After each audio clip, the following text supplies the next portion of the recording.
Coming up next from segment 7, moving on to the search for eternal youth. Go figure how we put these babies together. A Botox party next on Newsnight.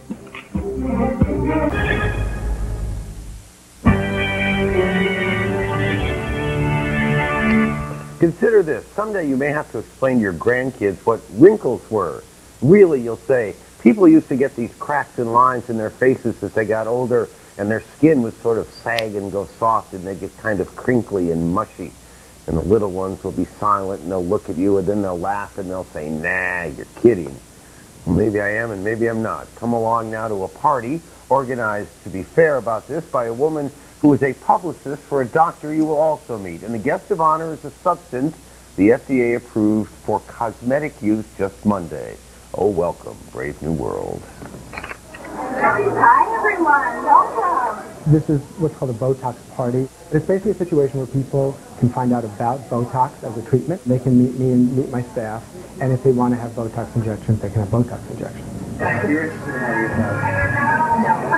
Most people know that it's a Botox party. We find that we have people who come in and they don't really know even what a Botox party is, so they're here for, you know, an hors d'oeuvre or a cocktail. I honestly feel that these Botox parties are sort of the Tupperware party of the new millennium, but with a cautionary aspect. Welcome, everybody. I hope everyone's comfortable, and I think there's going to be some no, please.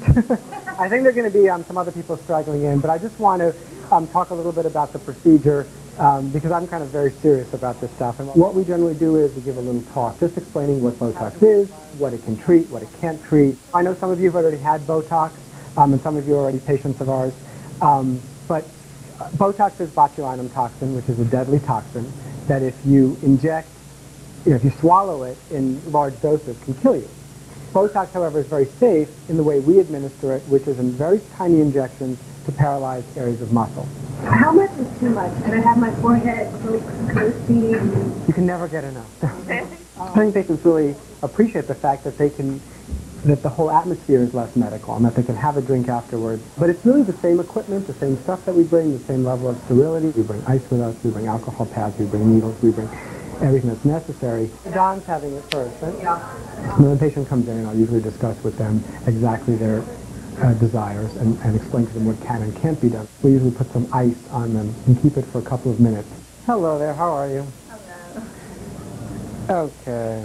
You all take a series of injections, which usually lasts about a minute, and that's pretty much it. Then they can go back and have a drink or do whatever they do. See you right outside.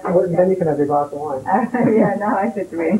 Botox actually, amazingly, given that it's one of the most toxic things you can inject into your body and can kill you, is incredibly safe when used properly. The dangers of Botox are mostly local side effects from the procedure. For instance, redness, you can get some bruising. In the area that gets paralyzed, if it migrates to a different area, you can get some drooping of the lid. I tell myself I can do it when your face is frozen. I can't move anything, so I guess it's working. I couldn't do it. Can you try to raise your eyebrows for us? I have fun. We're definitely used to stuff, but we're also in different times now. It's not just that we're cosmetically oriented, it's that we're competitive. I'm very, extremely vain. In the entertainment field, you kind of have to be comes with the territory. This was my first Botox party, but gauging from the success, or judging from the success of this one, we would certainly do it again because absolutely the demand is there. I'm going to tell all my friends, my clients. I'm going to tell everyone. My mom, but my mom's not like me. She's going to grow gracefully. She won't do it. No, but I'll fight every inch of the way, though. I look a little different tonight, don't I? We'll see you tomorrow. Good night for Newsnight.